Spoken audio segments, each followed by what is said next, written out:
In 2005, Stephenie Meyer released Twilight, a vampire romance set in the town of Forks, Washington. Forks, Washington is actually a real small town, and as you might imagine, a multi-million-dollar franchise being set there has had a life-changing effect on this tiny town. One of the effects is that the town now hosts an annual Twilight Festival, the Forever Twilight in Forks Festival. And I went to this festival. You may assume that I'm a big Twilight fan because of this and the fact that I knew about this festival and flew out to attend it. I would say that I have sort of a complicated relationship with Twilight, as many people do, I think. It's a very flawed series. Many people have dissected those flaws better than I could.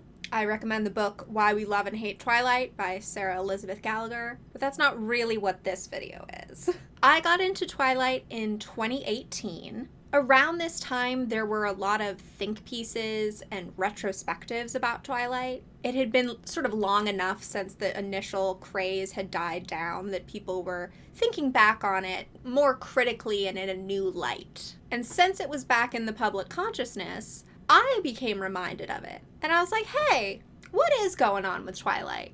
You know? So I watched the movies, which are a very fun time. And then I was like, well, now I gotta read the books. Which this was also a fun time to get into Twilight because it was a period of a few years now referred to as the Twilight Renaissance. A lot of people were getting into it or into it for the first time and making a lot of memes, having critical discussions about it. There was a lot of Twilight fan content on Tumblr.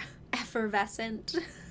So I think I also happened to be getting into it at like a really good time. I look back on it as being very fun. You know, it was my senior year of high school, and I was going through it medically and thus by extension psychologically. And I have such vivid memories of listening to the Twilight audiobooks, which are narrated by Ileana Kadushin, the Kadoosh.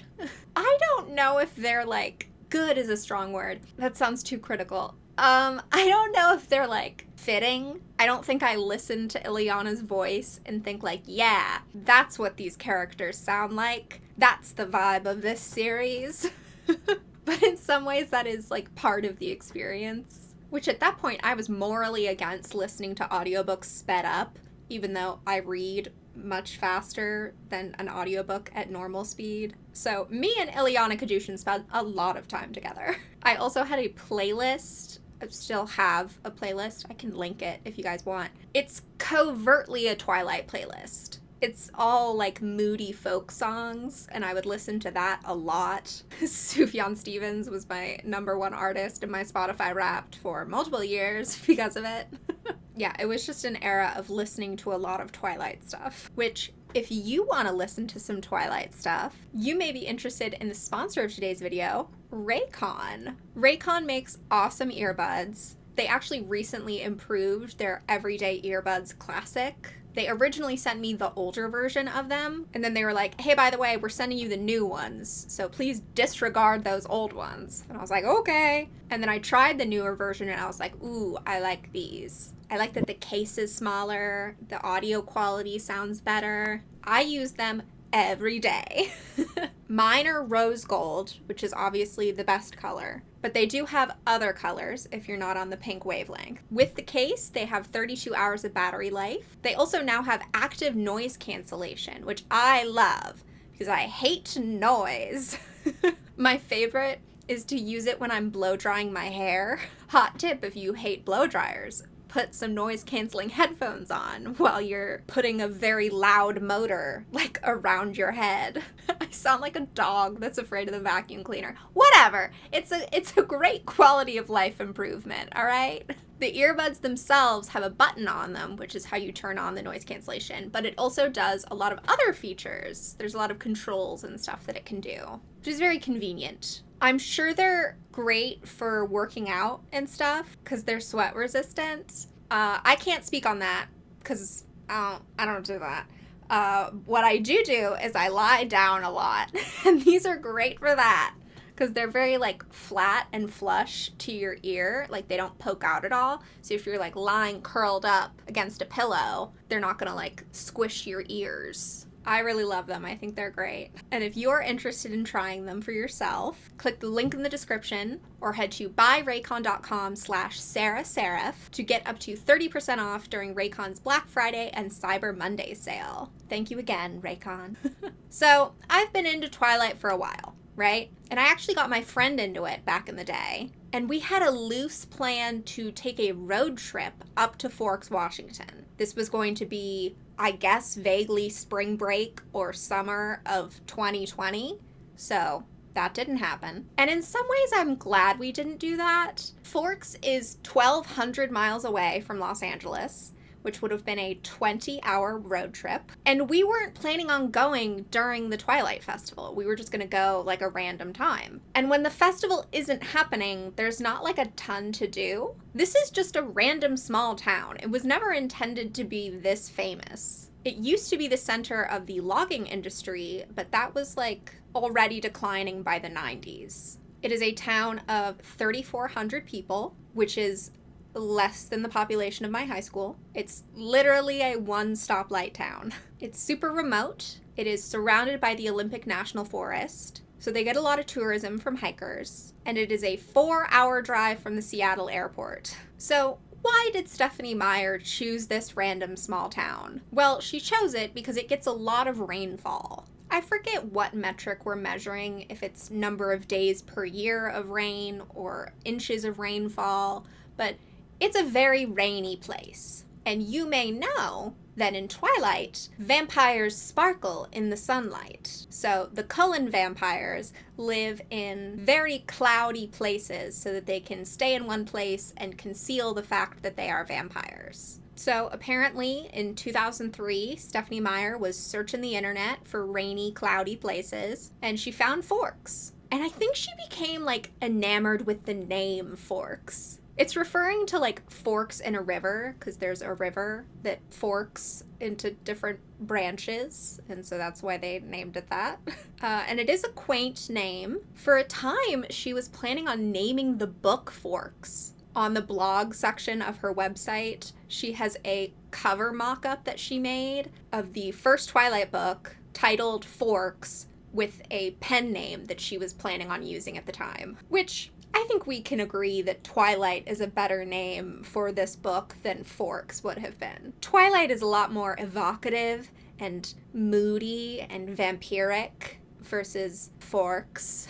But despite how in love she was with the concept of Forks and the name, she didn't visit Forks until after she had finished writing Twilight. So the depiction of Forks in the novel is all based on her imagination and whatever she could find online, which this was like 2003, so I don't know how much Forks information there was online. Even now, I'm underwhelmed by the amount of Forks information online, so I can't imagine it was better back then. My main question is why she felt the need to choose a real town in the first place. I guess she wanted it to feel more grounded. But I feel like typically when stories are set somewhere that isn't a famous known city, it's a fictional location. Stars Hollow, Pawnee, Springfield. Because now this real, very small town is eternally tied to this vampire YA series. I guess you could argue that she didn't know Twilight was going to blow up in the way that it did, and so the effect on this small town was unintentional. But I don't know, I still think it's weird.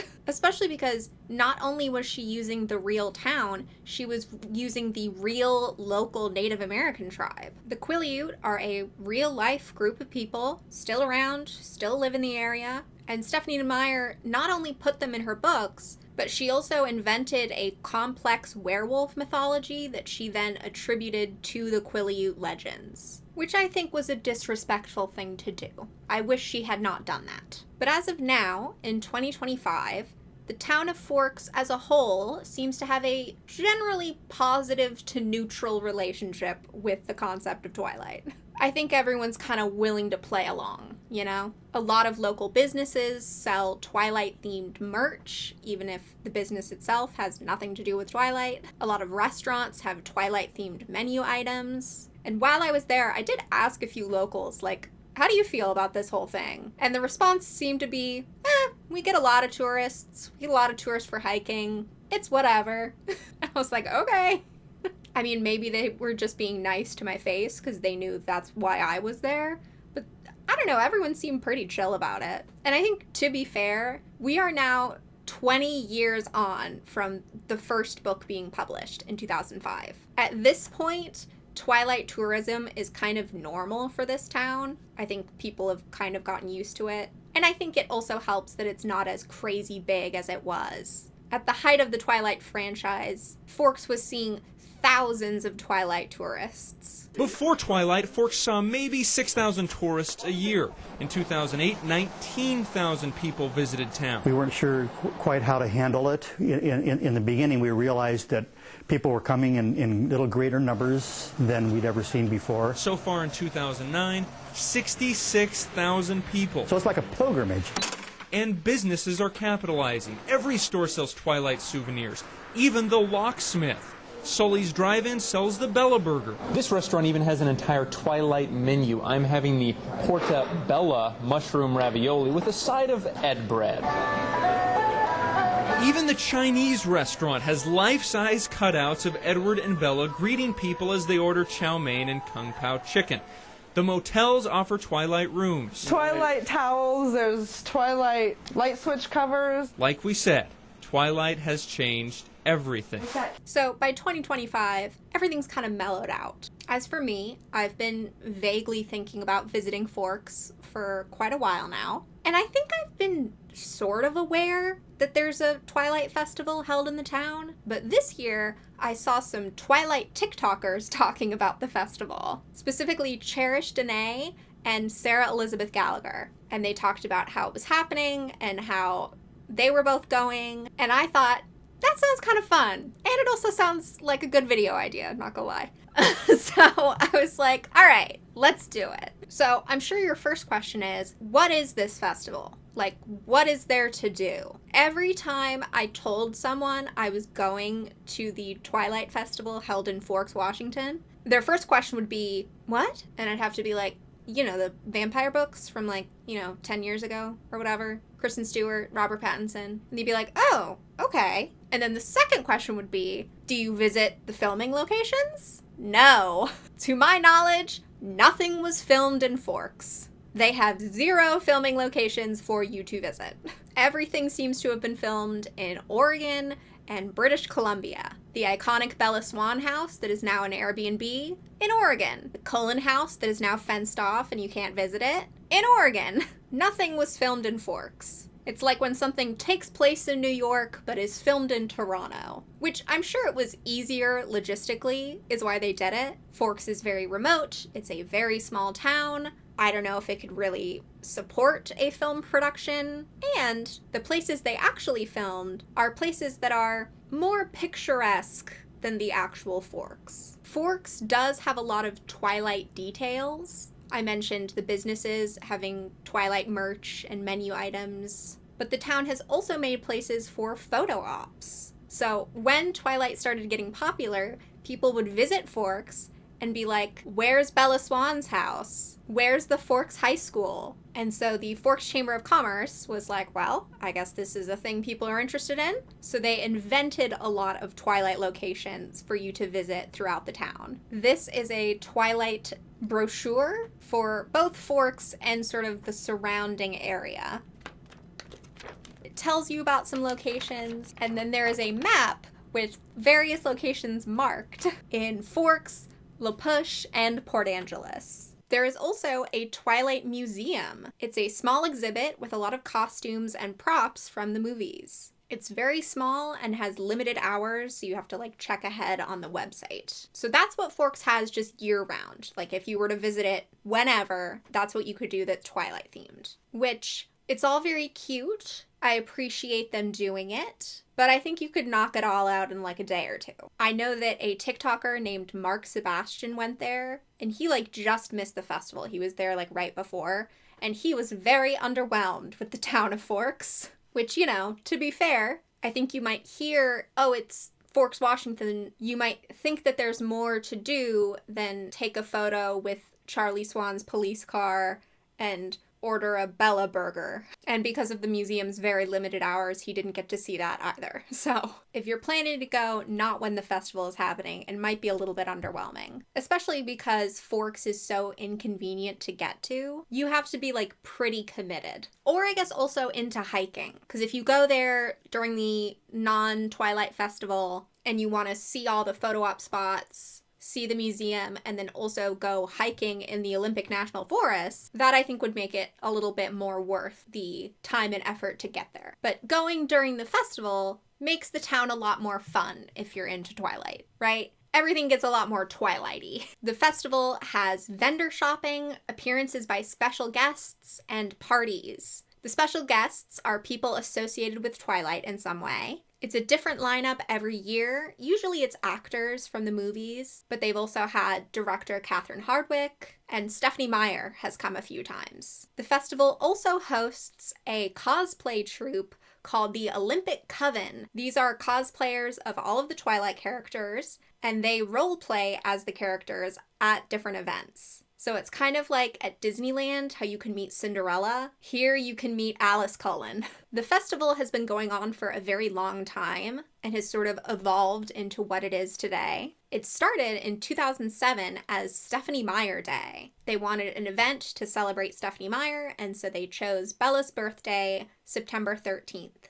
Then in 2015, the festival rebranded to the Forever Twilight and Forks Festival. The festival itself is free to attend. You could just show up in Forks. But some events do require a ticket. Now, the all-inclusive ticket is called the VIT, Very Important Twilighter. Many things are VIT exclusive and not separately ticketed at all, and they only sell 400 of these VIT tickets. That's because of the capacity of these events, both space and time-wise. You can only fit so many people in a room, you only have time for so many people to meet the special guests, so it's capped at 400. Getting a VIT ticket includes multiple catered meals, a meet and greet / autographs with the special guests, and a panel with the guests. There are also Friday night and Saturday night parties. These are included in VIT, but also separately ticketed. So if you want, you could just buy a Friday night party ticket. Part of the sales pitch about these parties is that the special guests often come and hang out. Now,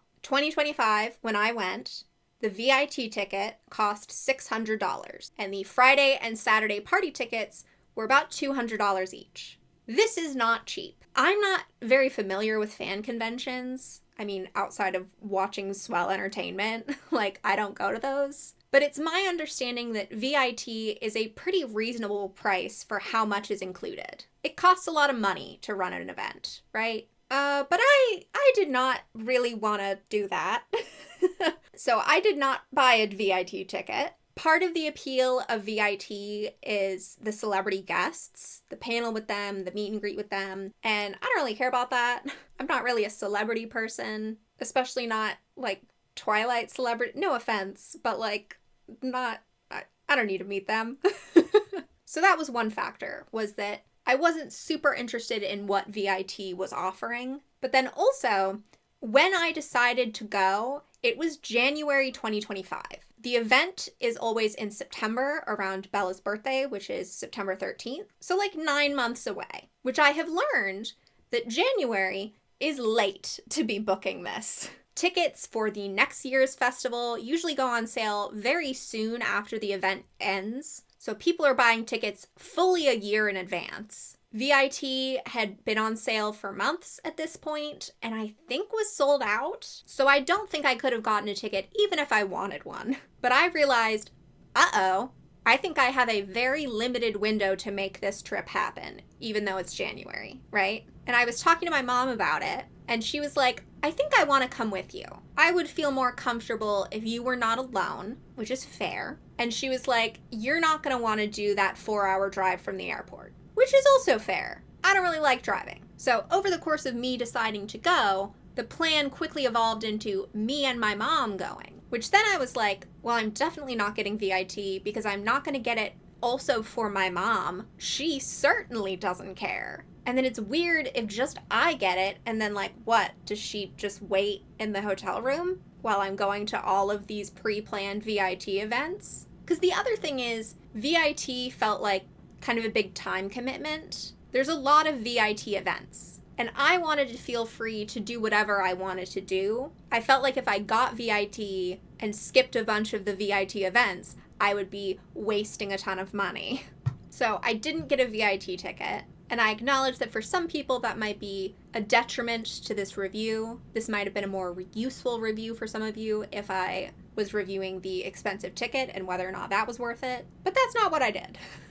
Instead, I planned to buy the 2 separately ticketed party tickets, the Friday and Saturday night parties. Keyword, planned to. But first I had to book my accommodations. Accommodations book up fast. This is a small town. There are not a lot of options. And there are hundreds of people coming to this event all at once. There are motels and inns with like cabins and stuff, and quite a number of Airbnbs, though those also sell out fast, and I feel kind of weird about Airbnbs. Plus, it was also just for me and my mom, so it's like we're not going to rent out a whole house, and I also feel weird renting some person's room. I don't know. I guess I'm old-fashioned. I want a more formalized accommodation situation. But by January, when I was booking, everything was very limited, and options were disappearing by the day. So what I ended up booking was a room at the Forks Motel. They don't have hotels in Forks, only motels. And when I was booking, the only option left was a room with a king bed. So Mom and I would be sharing a bed.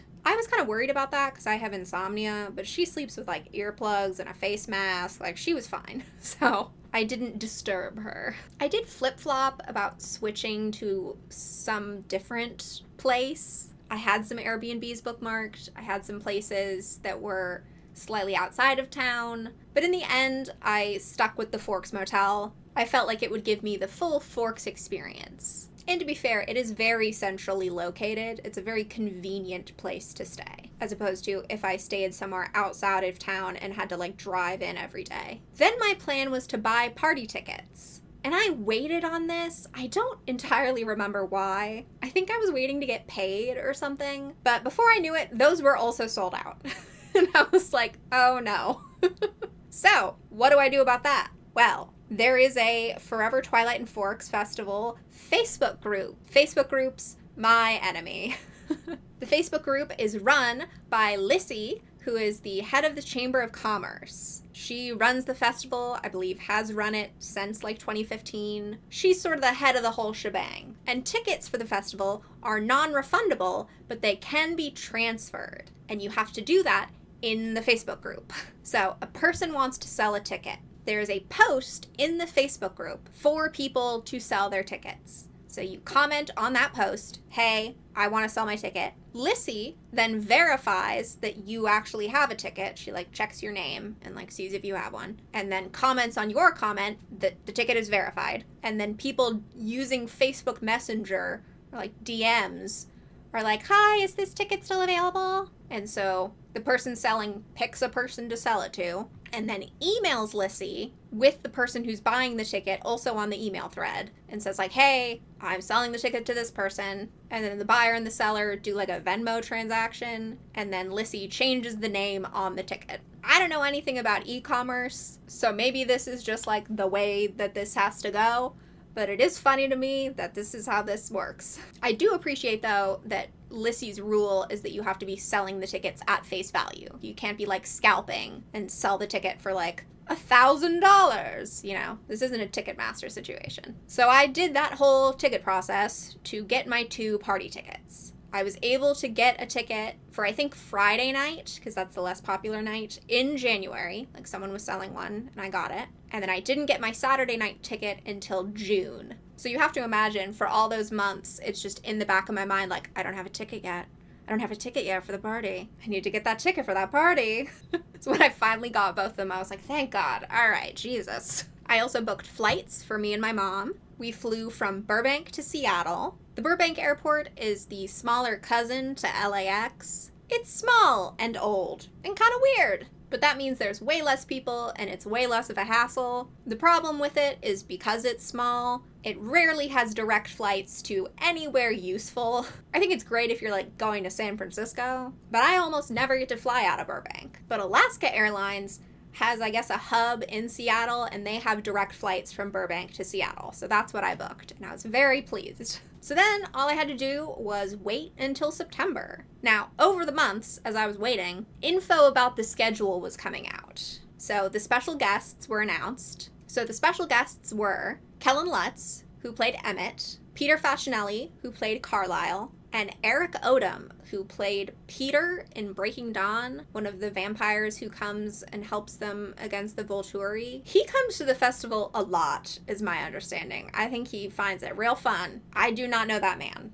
He could be walking by and I wouldn't know a thing. Originally, Jackson Rathbone, who plays Jasper, was supposed to come, but he dropped out. And then everyone found out that he was going to be at the Halloween Town Festival. It's held in Oregon every year. I don't know if they paid him more or why, but someone asked, was he in Halloween Town? No! He's just in a slightly spooky movie. He was a person they could get. So, Kellen Lutz, Peter Facinelli, and Eric Odom were the guests. And then, in July, it was announced that Stephenie Meyer was coming. 2025 is the 20-year anniversary of the first Twilight book, and Stephenie Meyer really likes anniversaries, so I think that's why she was like, I'll come for the 20th. You had to enter a lottery to attend the book signing. I entered the lottery, did not get the book signing, which was fine. I was sort of like, I think other people deserve it more than me. I think other people will be more excited about this than I will. So a limited number of people were going to get to do that, not including me.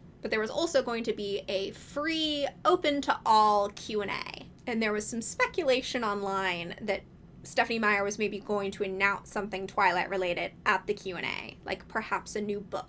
Then there's also the schedule that was slowly coming out in more detailed versions over the months. This showed the events, where they were, how much they cost, and whether or not they were ticketed. So there is the condensed schedule, the one-sheet schedule, which are both like Excel tables, and the full schedule, which has pictures and a write-up for all of the different events. Now, if you could allow me to be judgy for a little bit. My degree is in graphic design. You can't always tell in these YouTube videos because sometimes I get lazy, but that is what I am trained to do.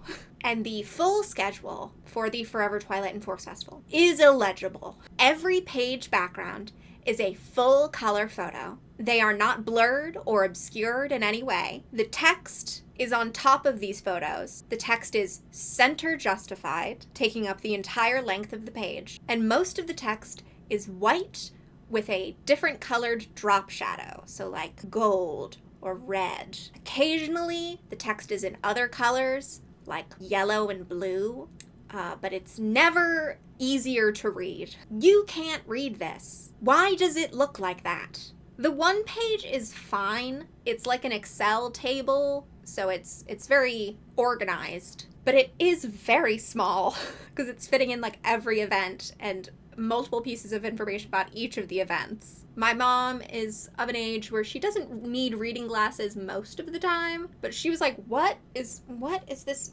page? What is happening? I was like, yeah, sorry.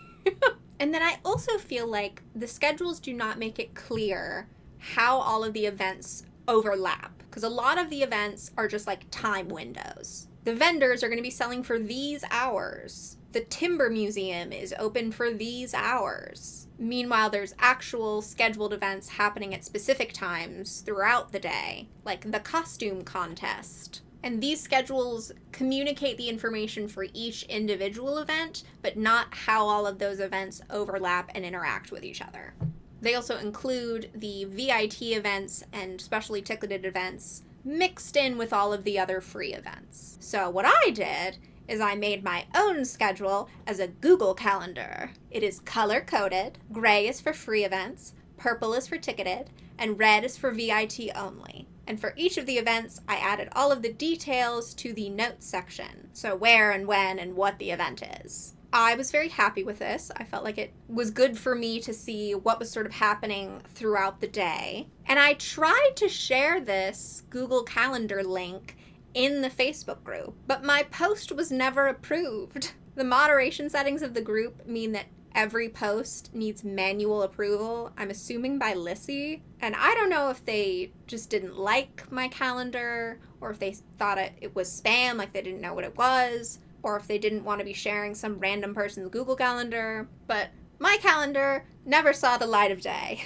It's just for me, I guess, which I loved it. I thought it was super helpful, but I feel like other people maybe could have found it helpful. Because if I was just making it for me, then I maybe wouldn't have included some of the VIT information, because that doesn't apply to me. But I was like, oh, well, other people might look at this, and it's good to just have all the information. Listen, if you guys want me to help you make schedules, I will do it. I know that the Forever Twilight and Forks Festival is pretty much a volunteer-based organization, and I am volunteering. I will make you a full schedule, and I will make a Google and I guess Apple calendar so people can add it to their phones or whatever. Consider it. Think about it. So, the week of the event. The event officially started Thursday the 11th, but there was some pre-event stuff on Wednesday, including the separately ticketed culinary cooking class and a paint and graze. Now, my mom and I flew in on Tuesday. We wanted to give ourselves a little bit of extra time. Firstly, because we were going to visit my grandparents. They live, I don't actually know, but we stayed at the Marriott in Bremerton, so like somewhere around there, which that's like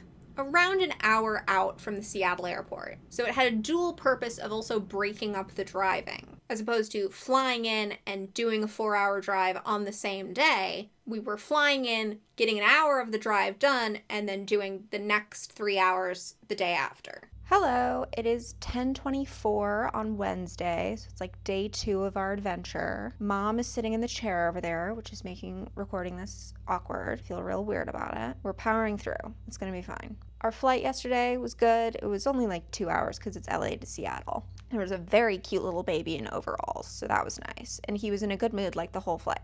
So we flew in, and then we went to get our rental car, which my dad paid for the rental car, which was very nice of him. But he did pick the, like, luxury option. And so we go down in the garage where they have all of the rental cars. And it's a, like, Mercedes coupe. It's, like, a super low to the ground, almost like a sports car. Then we had to deal with the rental car. And I don't know why we had him do this, but we had Dad book the rental car. And he, I think, was trying to be, like, nice and fancy, so he got, like, a luxury rental car. And even looking at the email, I was like, I wonder what that means. And then we got the rental car, and we go down to the lot, and it turns out what it meant was a, like, Mercedes sports car. I believe he was doing this half as a bit, like, this will be kind of funny, but also genuinely to be nice, like, I'll get my ladies a nice car. But my mom and I are both like, cannot drive this car. We cannot drive this car. First of all, it would have been like the Cullens in their fancy cars in Forks, like stupid shiny Volvo owners. And then second of all, Forks is kind of rural, right? So we didn't know what kind of terrain we would be driving on. The car felt very low and also kind of nice to be like driving around in what turned out to be like, we did park on a field multiple times. There was like foresty situations, like, you know, the outdoors. So Mom went and swapped the car. So we did, in fact, get it swapped out for a Hyundai Santa Fe, which has been fine. Put that in the ad. Hyundai Santa Fe. Fine.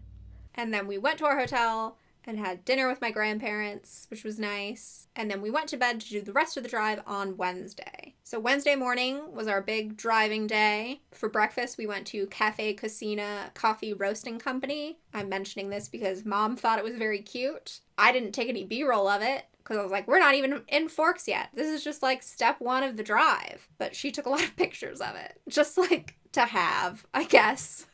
So we drove for a while and eventually made it to Port Angeles. Port Angeles is kind of your last big stop on the way to Forks. And it's also known as the place where Bella got some mushroom ravioli. So we did stop at the real-life restaurant Bella Italia. And at this point, I was very grumpy. I don't remember why. I have a lot of, like, mood swings. I'm always very self-aware, but being self-aware doesn't really fix it. I'm like, I know I'm mad. and it's not your fault, but I'm just mad. So we were gonna take photos of me in front of the restaurant, but I was not having it. So then we went to a bookstore that's like 2 doors down called Port Book and News. And that was very cute. Upstairs, they had a whole little Twilight bookcase display. And that put me in a better mood. And then we did go back and take more photos at Bella Italia. Then we did some more driving, and eventually we made it to Lake Crescent, which is a big lake that you have to drive past to get to Forks. It was very beautiful, but also very windy, which I believe that's part of why it is advised that you don't stay in Port Angeles for the Twilight Festival. One, because it's not actually that close to Forks. You still have a chunk of the way to go. So if you were staying there, you'd have to bop back and forth every day, which sounds terrible. And the Lake Crescent drive is, I think, considered not ideal to do, especially at night. And then finally, we made it to Forks. We stopped at the Forks sign outside of town. Everybody stops here for the very cute photo op. There is another Forks sign coming into town from the opposite direction, but in my opinion, this one's better. Just because I think the backdrop of the sign of all the like wilderness is nicer. And then we went and checked into the Forks Motel. There's only one main road in Forks, and this motel is on that road. There's another motel like across the street, but this is the one that we stayed at. We got to our room, which was fine. 1 king bed, as I said. I will say it was quite muggy and damp, like more damp than outside. There's also a very large gap under the door, and so Mom got blankets from the front desk, partially because she likes to sleep like under a blanket and not under the covers, and I wanted a blanket for taking naps, and then she also put a blanket sort of to cover that door gap. I also found it funny that 2 of the framed pictures above the bed were identical and right next to each other. Mom and I were like, should we move the pictures so that they're on either side of the different one? And they were like, no, I guess not. And then the bathroom was like fine. I mean, the whole thing is like a little bit run down, but like it's the Forks Motel. This is about what I was expecting. I thought it was fine. It just needed a dehumidifier. When we got home, all of the clothes in my suitcase were like slightly damp from just being in that room, taking all my clothes out to do laundry, like, oh, it's wet. So after we checked into the room, I took a nap. My sleep is all messed up, you guys. I don't know. The Sarah Forks Festival drinking game is take a shot every time I take a nap. Hello. We've made it to Forks and checked into the Forks Motel. I'm very sleepy. It's like 4:30. Mom went back to the front office to get more pillows, I think. I know that there's like a Quileute drum circle and potluck at 5 and a bowling party at 8. Because Wednesday things haven't really officially kicked off yet, so it's not like desperately important that I do anything. But I feel like if I take a nap, that'll be a bad idea. Okay, so I did end up taking a nap for like an hour. Mom, meanwhile, went and walked around. So now between us, I have a lot of knowledge of the schedule, and she has seen some of Forks. So the dream team at this point. Then for dinner, we went across the street to the Inn Place. This was directly across from the hotel, so we were just able to walk there, which we were able to walk to a lot of places, which was very nice. Then there was supposed to be a bowling party. Whenever I'm traveling, I overlook that there are things that I don't like. I think that because I'm in a different location, I will maybe not like them, but at least appreciate them because they're different. No. I don't like bowling alleys. I think they're very loud. And guess what? This was also that. This was a bowling alley, so I didn't like it. Which, this was a very small bowling alley. It's interesting to me because in my mind, coming from LA, I'm like, you have all this space in the world. You can build your buildings as big as you want. You're like in a forest. It's fine. But I guess it still costs money to like make buildings big. And a lot of these buildings are old. So this was a very small bowling alley. I guess also because there's not that many people, so like it doesn't need to be that big. Except for the one day a year where all of the Twilight idiots show up at this Forks bowling alley. It was packed. This like 4-lane, 3-lane, I don't know. I don't know how big lanes are. I don't remember. It was very packed, and basically no one could bowl because, like, there's not a lot of lanes, and it was loud, and I was like, I want to leave. So then we went to bed to get ready for Thursday when the actual event starts. Hello, it is Thursday at like 9:45. We need to go get breakfast, and then I want to go to the visitor center and pick up my party tickets and maybe do the Forks Timber Museum, which is like right next door, I think. And then the kickoff party is this evening. Maybe looking at vendor booths, maybe walking around the town. I don't know. We'll see how it goes. Currently, I'm very energetic and excited, but probably I'm going to crash later and need a nap. So factor that in as well. Also, I need to get the tag cut out of this shirt. We don't have scissors with us because we didn't want to bring them on the plane. But now we're in a desperate scissor situation, obviously. So... For breakfast, we went to Outfitters Grind. This is at Forks Outfitters, the like grocery store, clothing store, general store. And they have a cafe there, which this cafe also has Twilight themed drinks. I did not order any of them because none of them sounded appealing to me, but I appreciate that they exist. I also bought a belt at Forks Outfitters. My pants were a little loose. And also it's that thing where like I was wearing them multiple days. They were getting like looser the more I was wearing them. So I was like, okay, we just need a belt to sort of keep this situation good. So now I just have a Forks belt in my closet.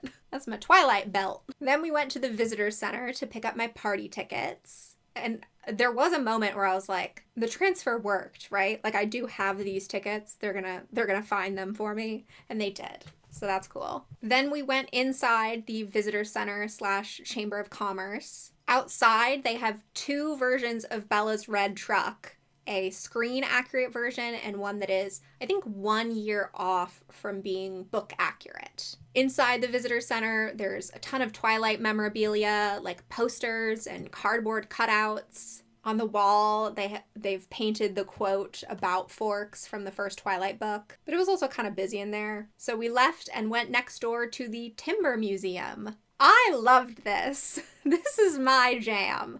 Weird little museums. This shows you about the history of the town and the logging industry. There's a ton of old machinery, and upstairs there's a balcony that's like a fire watchtower lookout thing. So that was cool to like overlook the visitor center. The Timber Museum also has a Twilight scavenger hunt. They have hidden some Twilighty things around the museum. I would say some of the things are better than others that they have hidden. I appreciate the effort. I ended up working together with some people to like scour the museum and try and guess and figure out what thing constitutes a Twilight thing, which I've saved. This is my glossary of logging terms, and then this is my scavenger hunt paper and my certificate of completion. Sarah has been awarded the title of Senior Vampire Docent at the Forks Timber Museum. The guy who was manning the desk at the Timber Museum, his name was Jacob. I remember because he said that it was like in Twilight. He was very great, and he was the one who sort of facilitated the scavenger hunt. Then we went to the Kitla Center Roundhouse. This is where a lot of the events were held. I think because it's a big space. It's like a big wooden roundhouse. I believe it's a Quileute meeting space for events and stuff. I wanted to go to the Twilight trivia that was being held there, but we were too late. I mean, we were on time, but they already had too many people, so I was not allowed to participate in the trivia. So instead, we walked around and looked at the vendor booths. I purchased a 3D printed mini fork sign and then some postcards and stickers from a group called Howl and Fang. So this is a Forks, Washington postcard, one of the sign, and then like multiple very cute sticker sheets, which have a lot of like Easter egg inside joke things. I have vague plans of like scrapbooking with all of the paper ephemera that I've saved, but I haven't gotten around to it. I'm a little bit intimidated. Then at the vendor booths, I met Sarah Elizabeth Gallagher. We're in Forks! She is a Twilight TikToker. You've probably seen her before. I think she's super funny, and she also wrote the book Why We Love and Hate Twilight. So I knew that she was going to be at the festival. And so my mom and I listened to the audiobook for her book during the drive over. and I brought my copy of her book for her to sign. I did not have it with me at this time, because I kind of wasn't expecting to see her so fast. Like, I saw her, like, immediately. And she was so funny and cool. She was like a celebrity at this festival. Like, I think a lot of people were more excited to see her than the special guests. She couldn't walk more than a few feet without being stopped by someone. And I actually got to hang out with her a few times, which was very fun. Then Mom and I went to the Longhouse Cafe for lunch. Longhouse Cafe serves traditional fry bread, and this is actually a new location. So they used to have a building that was like a standalone building a little bit further down the road, but they have now moved to be in the center of town where all the little shops are, which actually they haven't even updated on Google Maps that they've moved. The old location says permanently closed, and then I don't think they've updated for the new location. I only knew about this because of the updates to the schedule that were coming out. Mom and I shared a fry bread burger, which was a burger but with fry bread as the bun, which I think was a miscalculation of an order. It was just very dense, because fry bread is obviously, you know, dough that has been fried, so it's kind of heavy, so then to have two of them as like the bun of a burger is just like kind of a lot. I think we probably would have enjoyed the chili or the salmon nuggets. It was also a very slow dining experience. I don't know if it was because they had just moved. It also seemed like they were maybe a little bit understaffed, but we were there for a while. Afterwards, we went shopping in town. We went to the store native to Twilight, which is like the big Twilight merch store in town. Like many places, they also just had stuff on display for you to like take pictures of, cardboard cutouts, some of Bella's outfits. And then they also had some of the Twilight Barbie dolls and the Tonner dolls, which I already have a Rosalie doll. I'm dressed as her today. They didn't have anyone who I wanted. They, for some reason, had a ton of Emmett dolls, which, like, I don't want Emmett. That's just a Ken doll with no shirt on. That's useless to me. Side note about the Twilight dolls, I wish they had done fashion packs for them, or at least different versions of the dolls. I feel like we could have had more looks immortalized in Barbie form. Mostly what's for sale is Twilight shirts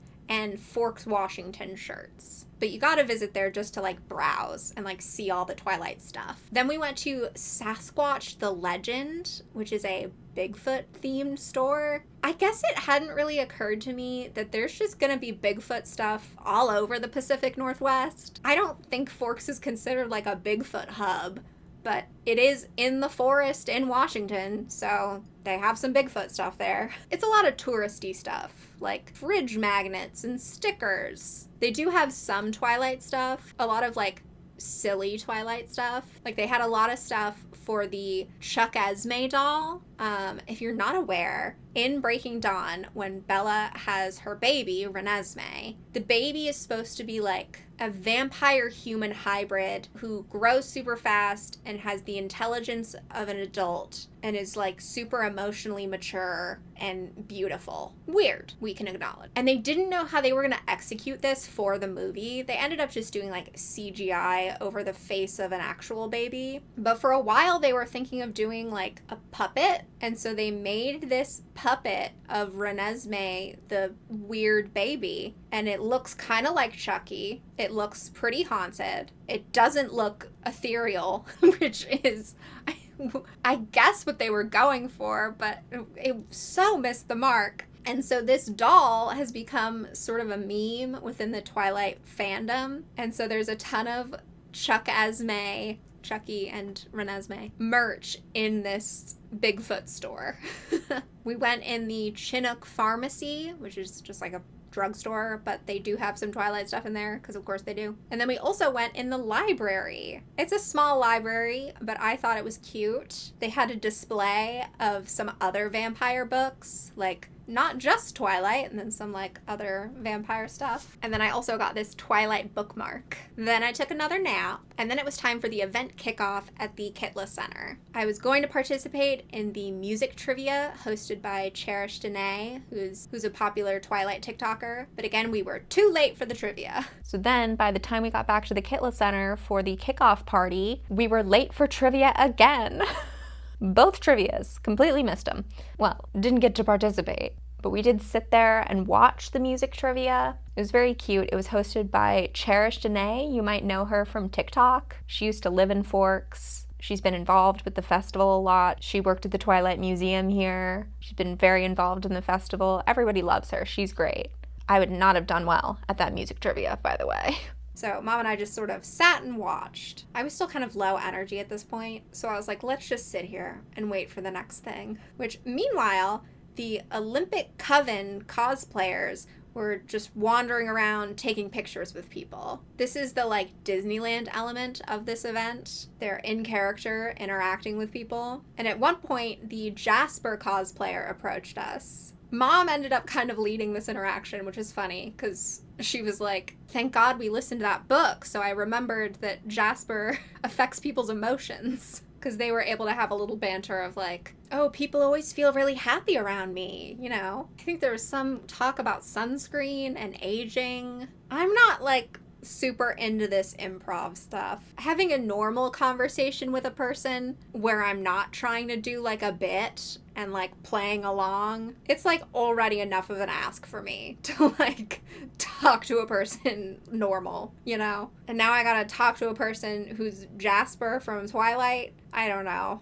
Which there was LARPing at the Labyrinth Ball that I attended, which you can see me talk about in my Labyrinth video. Hint, hint. But I was kind of more comfortable with that because it was in the context of doing quests. There was a goal to the interaction. We were doing something. And it was also made up characters. So I wasn't trying to remember what I know about Jasper and integrate that into the conversation. An open-ended interaction with a Twilight character is maybe a little much for me. But then it was time for the Q&A with Stephenie Meyer. So the way this was set up was there was a bunch of chairs, not enough chairs, not by a long shot, but a bunch of chairs. And there had been people lined up for a long time, I think hours to get a seat to sit here. And my mom and I were no, we're not gonna line up to get a good spot for the Stephenie Meyer Q&A. Whatever, we'll just stand wherever. But a ton of people got there way before and were standing in a giant line to get to the Stephenie Meyer Q&A area. They had set out, I think, 200 chairs. Way more people than that were there. This was a giant line of people that had started at 3, the volunteer was telling us. So the parking was also crazy because the parking, it's not really a parking lot, it's a field, and the field was full. So we had to go into an overflow field, and you have to be careful because the field has a lot of deer poop. So it was very busy, but most of it was contained to that line, which we didn't really want to deal with. So we just kind of hung out in the Kitla Center until it was kind of time to move over. There were a bunch of chairs and then a big screen, projector screen, and then a little tent where Stephenie Meyer sat with 2 people from her team, Fickle Fish Films or whatever, her production company, her management, whatever, 2 people she works with. And they were running the Q&A. They had the big screen, but she was not projected on the big screen, partially because it was too bright out. You couldn't use a projector screen, but it was very hard to see her because Mom and I were just standing at the very back whatever, it's fine. And I couldn't really see, and then finally I see Stephenie and she's blonde now, and at first I thought that she had just gracefully gone gray or something, and then I was no, that's blonde. Kind of the most shocking thing was that Stephenie Meyer is now blonde, which I don't think anyone had known, so that was shocking. I was who's that lady? Oh, that's her. Which to me is crazy because, I'm sure she's changed now, but I felt there was a real anti-blonde subtext in the Twilight books. All of the blonde characters, Lauren and Rosalie, are vapid and shallow, kind of pretty mean girls. Which obviously she wrote that over 20 years ago. I don't think her depiction of blonde people in Twilight means that she can't be blonde now. It was just funny. I was blonde? That seems out of character. So then there were questions. A lot of them had been submitted beforehand, which I don't know how they picked them because I was there might have been better questions. Did we check all of them? These were the best questions? And then there was some live audience questions and participation. There was trivia questions at one point because we were trying to kill time. I don't know. I think also I was standing outside, couldn't see her. It wasn't optimal conditions for watching a Stephenie Meyer Q&A, you know? And then at the end, the reason that we were trying to kill some time is because we needed it to get dark enough to use the projector screen, because she was going to show us some concept art from the new Midnight Sun animated series. They're doing an animated series with Netflix of not the Twilight book, but Midnight Sun. So it's going to be from Edward's perspective. And it was, I think, 3 pieces of concept art. There's one of Edward standing in Alaska with, like, I think the Northern Lights, being all moody and sad. That's the only one I remember. But concept art, I mean, they're still working on the script. It's like, this is years out from being anything, right? So concept art is like just communicating the intended vibe. It's not really like anything at this point. And she did not announce anything. She said that she has a book that's not Twilight related that she is working on, but I don't know when that's happening. And then definitely did not announce anything Twilight related. So then once the Q&A ended, I immediately ran to find Sarah Elizabeth because I had brought my book with me for her to sign, which she did sign it. But I said to her, I was like, you're going to get canceled for getting everybody's hopes up, because she had been one of the main people saying, like, I think she's going to announce something. And she was like, 3 pieces of concept art? Like, what? What's that? So then Mom and I went to get dinner. We went to Blakesley's Bar and Grill. Mom and I went to dinner. There's a limited amount of places in Forks that are open past like 8 o'clock. So we went to Blakesley's Bar and Grill. Very good burger and fries. Getting back to the car, we had to walk through the field in the dark. And Mom was like, now we're traipsing through poop. She was a very good sport, but at one point during the Q&A, she leaned over to me and was like, it feels like she's not announcing anything. And I was like, no, it doesn't feel like that. And at the end, she was like, thank God. And we had an amazing burger. Like, we still talk about this burger. I don't know why it was so good, but if you're in Forks, go get that burger. And there was a scheduled screening of the Twilight movie that was going to happen on that big screen in that field. And I was like, I don't think I want to do that. And Mom was kind of like, you should just go and like check it out to like say that you went. Like, you don't have to stay that long. And I think she thought that I agreed with her, but in my mind, I did not. Mom had brought up the idea of me going to the Twilight screening just to like see and like record some B-roll. And then I was like, I don't want to record B-roll of like an event that I didn't actually go to. That feels silly. Also, I was getting cold at the Q&A, so I'd imagine it's even colder now. And we had both come away from that conversation thinking that we were going with our plan. So like, I thought, we're not going. And Mom thought, we are going. And then as we were leaving dinner, it started raining, like drizzly, but like, and she was like, I feel like now we're not going. And I was like, oh no, we were never going. She was like, oh, I thought that we had gone with my brilliant idea of still going and recording a little bit. And I was like, no, I thought we were going with my great idea of going back to the hotel room. I'm sure it was fun. I'm sure there was a lot of yelling at the screen, but sounded unappealing. Then it was Friday. Breakfast, we went to the local Mocha Motion Cafe, like drive-through. I think I got some sort of breakfast sandwich and hot chocolate. I had a lot of hot chocolate on this trip because it was like cool out. So felt very, I don't drink coffee, tea, or anything caffeinated. So it felt very fall to have hot chocolate in the cold. Because like here, it's still like 80 degrees. Then Mom and I went to La Push, baby. So it's like a half an hour drive to First Beach from Forks. So to like get to the coast. And you drive through some of the Quileute Reservation. And First Beach is beautiful. It's very beautiful. There's these like rock formation island things. Tons of like driftwood. But again, I overlooked the fact that I don't like the beach. We went to La Push. It was a beach, which I overlooked the fact that I don't really like the beach. So I also got poop on my shoe, which is not the beach's fault, but was a bummer. I don't like the sand. I don't really like the smell of the ocean. I don't really get like the point, like what you're supposed to do. Like you just watch the water. I don't know. I'm not into it, which is a shame because I live very close to the beach, so I could go to the beach a lot, and I'm sure many people would be jealous, but don't like it. And I thought, oh, because I'm in Forks and this is La Push, it's gonna be great. No, still didn't like it. I was like, oh right, this is the beach. This is just the beach. Still don't like the beach. So I filmed a TikTok of me, and then I was like, okay, let's get out of here. I think Mom would have been willing to stay longer because she thought it was pretty, but I was not into it. On the way back, leaving the Quileute Reservation, we stopped at the Three Rivers Resort Treaty Line. So this is a restaurant, but we didn't eat there. The reason we stopped is because they have some like little Twilight things. They have a vampire threat level up on the wall and a treaty line sign, which says no vampires beyond this point. And a very nice group of girls from Miami took a photo of my mom and me there. So that was nice. Then I took another nap. And then I think my mom and I went around and got some B-roll. And then we went to Pacific Pizza, which is right by Forks Outfitters, is in that same like parking lot area. Then apparently I took another nap. I'm like looking at my notes like, oh, because I took 2 naps that day. I don't know.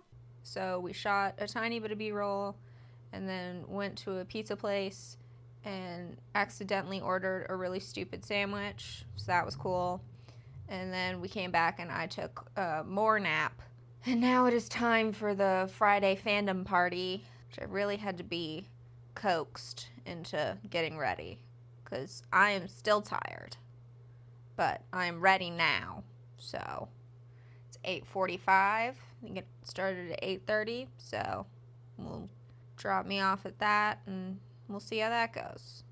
I mean, you really can't see. It's black. I don't know what to tell you. This is what it looks like.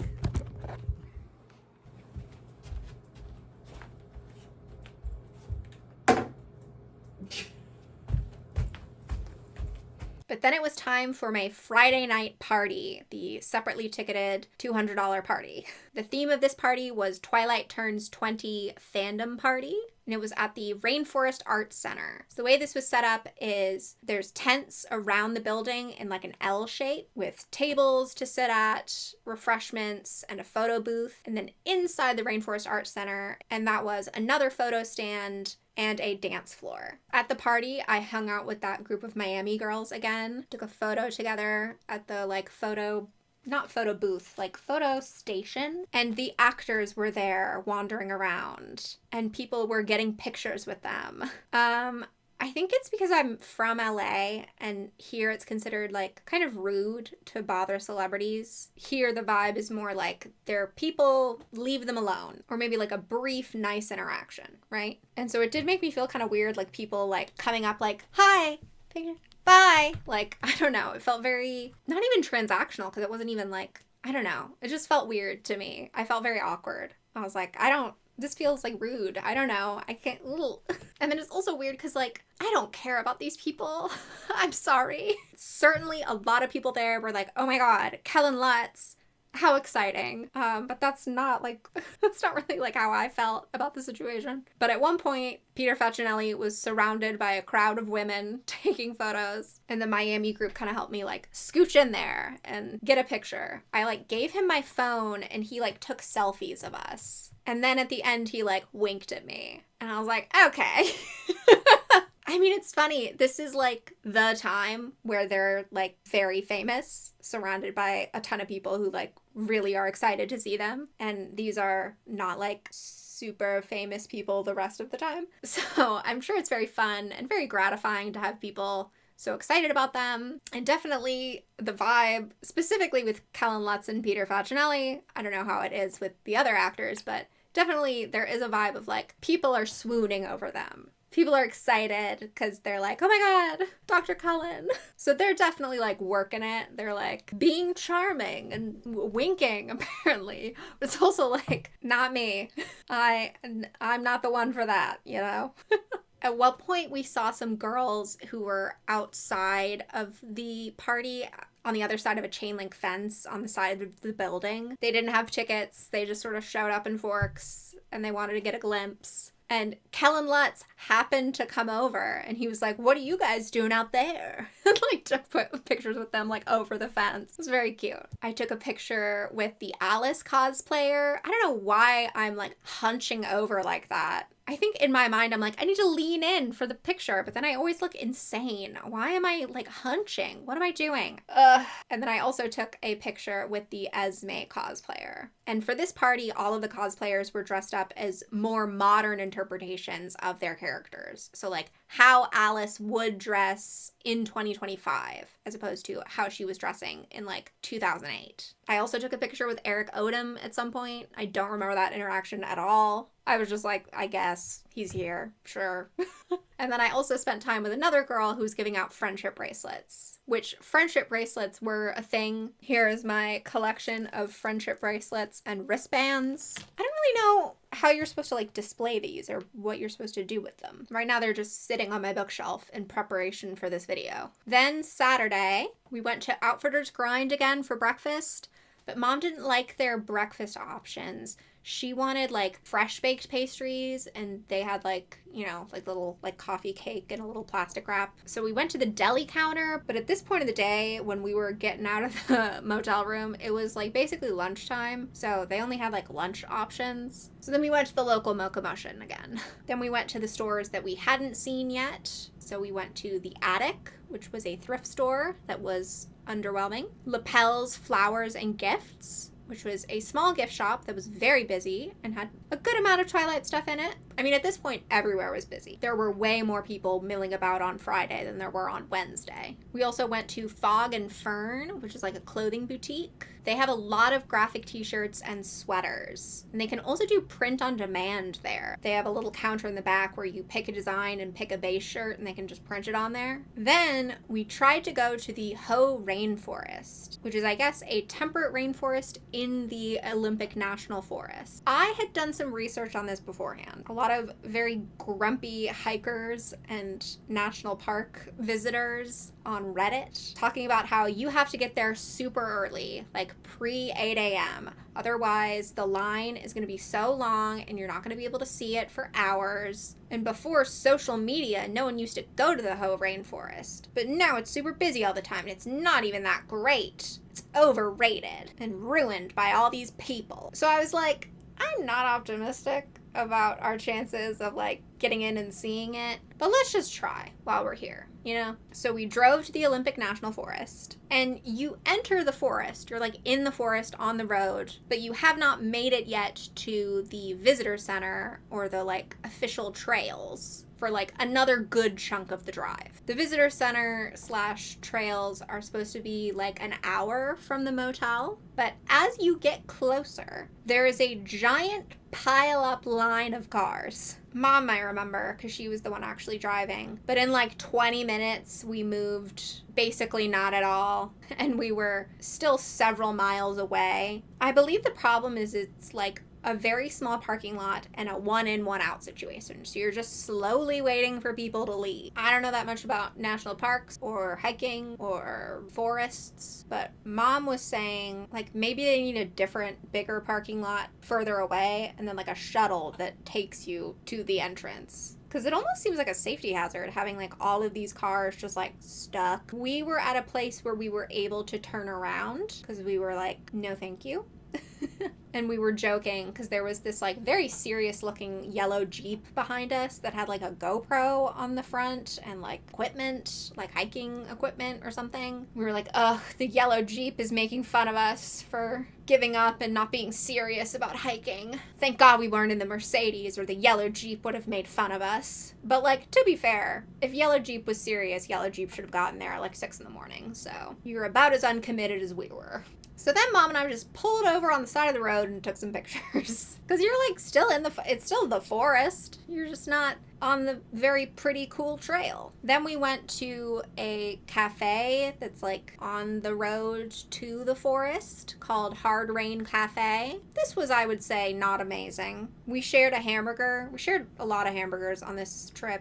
It's just like an easy food item to share because you could just like cut it in half. But this was about the quality of like a mediocre backyard barbecue. I mean, it was no Blakesley's. Let's put it that way. Then I took another nap. Then we went to the Inn Place for dinner again. And this time we got huckleberry ice cream. I guess huckleberries are native to this region, and they're basically like blueberries. But it was good ice cream, I recommend. Then it was time for the Saturday night gala, the Lion Fell in Love with the Lamb party. I wanted like an early 2000s vampire look, so I was trying to dress like the My Chemical Romance Helena music video, which I got pretty lucky finding that dress. Okay, it is time for Saturday night party. I'm in My Chemical Romance prom fit.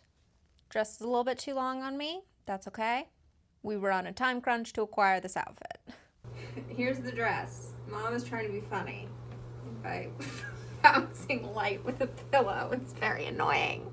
Which I hung out with Sarah Elizabeth and the girls from Miami again. And at one point we were standing in line for food and it was raining. And there were tents, but the tents didn't have like perfect coverage.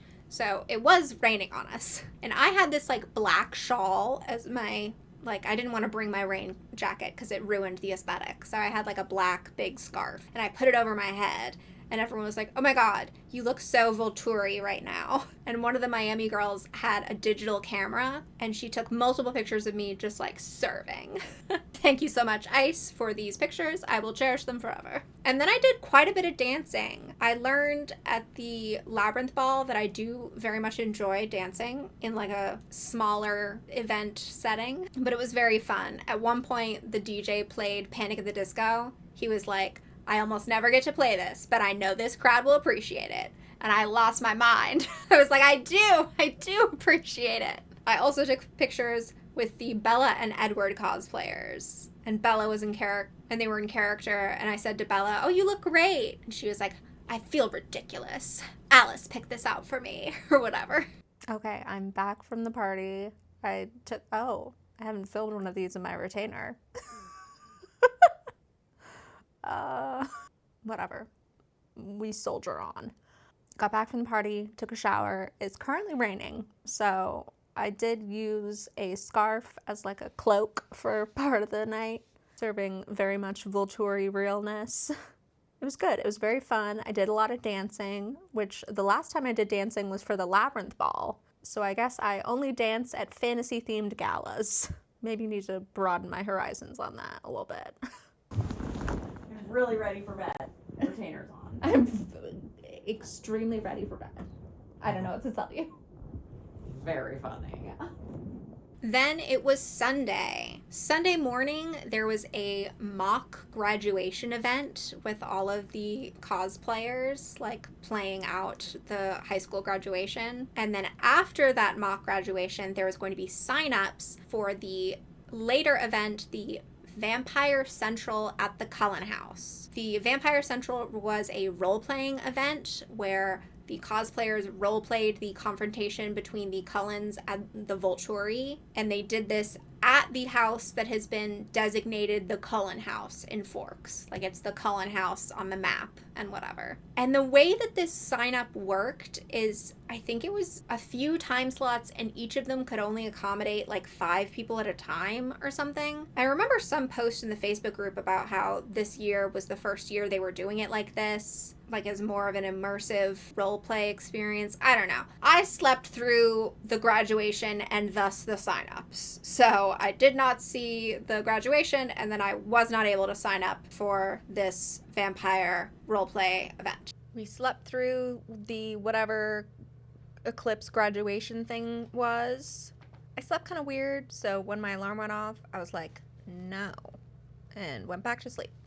So now I do want to go there and scope out the signups for the Cullen House Vampire Central experience thing. I think there's signups after whatever the graduation was, and then separate signups at like 12:30. My concern is that it's going to like book up. I don't know. That's why we need to scope it out. So the Forks High School was empty, deserted. Event was over, which we ended up checking out the Miller Tree Inn to see if they were doing signups. No, signups were completed. And they were also like, we're asking everybody to leave this property right now. So, okay, goodbye. I mean, listen, I missed several things over the course of the trip, but nothing that I'm, like, too pressed about, you know? For breakfast, Mom and I went to A Shot in the Dark, which is another drive-through cafe, and has the same menu as Mocha Motion. I think they're all like owned by the same person. Then we went to the visitor center, I think to get B-roll, and then we did some shopping. Previously when we went shopping, I don't think I really bought that much. I wanted to scope everything out before I made my final t-shirt decisions. So we went to Native to Twilight and I bought some t-shirts, one of which was a gift from my friend. And then we went and scoped out the museum, the Twilight Museum, not the Timber Museum. The museum also has a bit of an odd sign-up situation. It's very small and only has a capacity of 10 people at a time. And so every day there had been a giant line of people in the morning trying to sign up for a time slot. And I had just never really wanted to deal with it. But this day we were like, okay, let's check. And at first we were like, do you have a spot for 2 people? And she was like, no. And then my mom was like, do you have a spot for 1 person? Because like, she doesn't care. And the lady was like, for 1 person, yes, I can get you in. And so she gave me a time slot to come back. And Mom was very proud of herself to come up with this museum single rider line idea. Then we went to Fog and Fern and brought some more t-shirts and merch and whatever. Then it was time for me to go to the museum. For your time slot, you get 15 minutes to walk around this one pretty small room. The layout of this room is they have a lot of costumes in one big case against 2 walls. It's like an L-shaped case. Against another wall, there's a Twilight quilt, and then a bunch of different book editions, like from different countries and different years and stuff. There's various props and merch items. Like, they have the Lego Cullen house. And I asked the lady who was, like, our guide, I was like, did you guys have to put that together? And she was like, yeah, we all, over one winter, like, slowly built it all together. Then there's, like, a red carpet backdrop with a giant chess piece for you to pose with. And there's a standee of the CGI wolves. So there's like a giant wolf cardboard thing in the corner. In the center of the room, there's a case that has the meadow outfits and a bench from the wedding. And then in the corner, they have the actual Chuck Esme doll. I did the museum, so I got there a little bit before 1:15, and then me and everyone else for that time slot waited in like a little corded off area and waited until 1:30, which is when we actually went in. The lady who was manning the outside, who helped me get my little time slot to get in, her name was Gay, and she was very nice. She gave us a little spiel about the museum. Then we went in and we met the other employee who was working there today. Her name is Tiffany. She gave us another little spiel, and she also helped us take pictures, which was nice because I was alone, so I was able to ask her to take pictures. It is just a 1-room, not very big museum. There's quite a bit of stuff in there. I liked it, but I do feel like 15 minutes is like enough time, you know? Then I walked back to the hotel, and then Mom wanted to do a mini hike, and I was super grumpy about it. There's like a trail behind the visitor center, so we went there, and I was so grumpy the whole time. She took like photos of me, like standing there. Boo! I didn't want to go walk in the woods. Then I walked back to the motel because at that point it was very nice outside. It had stopped raining. And then when I got to the motel, Mom was like, let's do a little quick mini hike. I was like, no, what? Oh. So we went to the little trail that's behind the visitor center, which is pretty. It's a pretty forest trail, but it is more hiking-y than I wanted it to be, like more like uphill, downhill, rocky. I don't know. I mean, I'm sure people who like do hiking are like, no, this is chill and fine. I don't know. I'm not used to walking on things that aren't flat and like feel unstable. So I was like, I don't like this walking experience, even though my hiking shoes were like, I think, up for the task. So it was fine.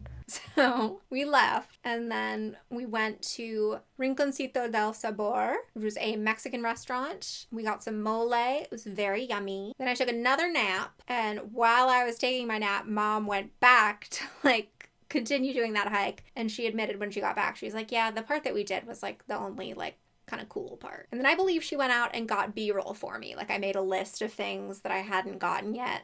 And Mom, I think kind of jokingly, was like, I could go get B-roll for you. And I was like, well, I do have a shot list, so sure. I feel like it's really hard when you're doing stuff to remember what stuff you have to film. And then it's like, I have tons of footage that I don't even really need, and there's some stuff that I don't have that I wish I had. Like, ugh, I'm used to just sitting in a chair and filming myself. Then the girl with the bracelets, someone in her group had an extra ticket to the Sunday supper, which was a separately ticketed salmon dinner. So I went to that and had some salmon. It was very yummy. There's a lot of fish stuff because we're like by the coast. And I think there's very big salmon in the area. I know nothing about fish. I should stop talking. I don't know what I'm talking about. But I know that salmon is served at a lot of places, which is good because I like salmon. Then it was time for the after party. This was at the Kitla Center, which was where the salmon dinner was, so I was already there. And they were hosting karaoke, so like a bunch of people signed up and did karaoke. The person who started it off was Eric Odom, who played Peter and comes to this like every year. And I guess every year he does karaoke at this after party, and he does the song Baby Got Back. And I guess it's like supposed to be funny. It's not very funny. And it's also long. That's always my takeaway with karaoke, is that songs are longer than you think they are. You're like, oh, I guess this is 3 minutes. I guess this is what 3 minutes sounds like. Cool. Then at the end of the night, as a farewell, they play 1,000 Years by Christina Perri, and everyone sings along. And it's very sweet. You're like, that sounds cheesy. And then it's happening, and you're like, aw. Then on Monday, it was over. And we checked out of the hotel, and we went to the post office to drop off some postcards I had. And then we started the big trek home, which that day was kind of hard because we drove back and flew back on the same day, like the 4-hour drive and then the flight back all on the same day. I think I slept in the car quite a bit. Then we were home back in sunny California. So that was my experience of the Twilight Festival. Now the big question is it worth it? That's kind of an odd question for me to answer because this was kind of a work trip. Like, I made this video. I'm going to make money from it. So my experience of going is different than just like a person going purely for fun. And then it's, I think, a question of money, but also a question of time and effort. Money-wise, it's not cheap, even if you don't buy VIT, right? Because you have to pay for the flight, and then the rental car, and then whatever accommodation. Time and effort-wise, you can just go for the weekend, but you can also go for multiple days longer, in which case, how much time are you going to take off work, right? It's not super convenient to get there. You have to fly in, and then you have to do a 4-hour drive. Ticket-wise, I will acknowledge that what I did is not a good deal. Getting the 2 party tickets versus just paying extra and getting VIT, which includes the parties and way more. I liked the flexibility of not having VIT and just going to the parties. But were the parties worth that much? No. But on the other hand, it would have felt like a bummer to me and sort of silly and not worth it to go to the festival and not even go to the parties. Like, just go to the vendor booths. Like, some of the paid stuff is part of the experience. And so missing out on that, then you are just sort of experiencing the town of Forks, like going shopping in the town. You could do that any old time. So I think part of the point of a lot of these events is it's stuff you could only do during the festival. And then I'll also say that part of what makes the whole thing worth it is that you are going there with a bunch of other Twilight fans. And the town is full of people who are all having fun and excited and friendly, as opposed to you just going on a random day in April. Maybe there's a couple other Twilight fans there also doing their own thing. There's nothing really going on. The community aspect is a lot of what you're going for. And I will also add, Forks, Washington is a very rural town, and by extension also quite Republican. There was a lot of like Trump signs and stuff. Some employees at restaurants or stores had like "Back the Blue" stickers on things, or like Trump t-shirts, which I did not like and made me feel uncomfortable. But I felt more comfortable because I was part of this larger Twilight group, which anecdotally seemed to skew very liberal, very queer, tons of dyed hair, a big range of ages, but a lot of young people my age. So I think also the festival is a nice time to go because it feels a lot more comfortable and safer versus if I were to just go some random time, like kind of alone. Obviously, they're a tourist town. They see thousands of tourists every year. It's not unsafe. You just might feel a little bit uncomfortable. And also, I'm a white lady with my mom, another white lady. I don't know what your experience might be if you're a person of color going there. So that also might be why it's nice to go during the festival. I'm so bad at the question of like, is it worth it? Because I feel like people are like asking for a recommendation, like, should I do this? Do you think I should do this? It's like, I don't know. There's so many factors. Here are things I think you should consider. I think it was good and I had a good time, but I acknowledge that my approach and my experience was maybe a little bit non-traditional, and I wouldn't do it again this way. Would I do it again? Great question.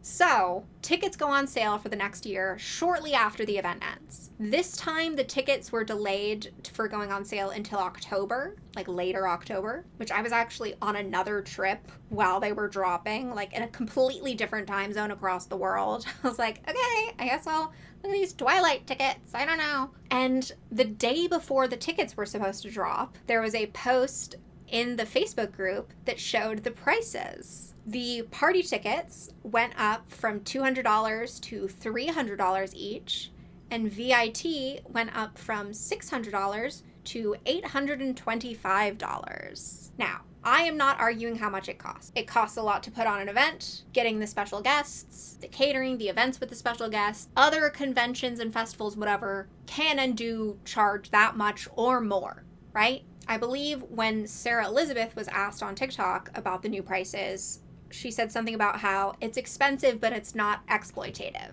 right? They're not horrendously overcharging you and taking advantage of you. It's just expensive. And I do think to a certain extent, the fact that this year was so successful did influence next year's prices. This year sold out super fast, and I think it had like the most people, maybe not ever, but that they've had in a long time. Possibly because Stephenie Meyer was there, possibly because multiple popular people talked about this event on TikTok. But I talked to some event staff who were like, this is a lot of people. We were not expecting this many people. This is crazy. So possibly also the price is reflecting the demand of they can only sell 400, so maybe the price needs to be a little bit higher, right? Fine. I feel like they should have handled this differently.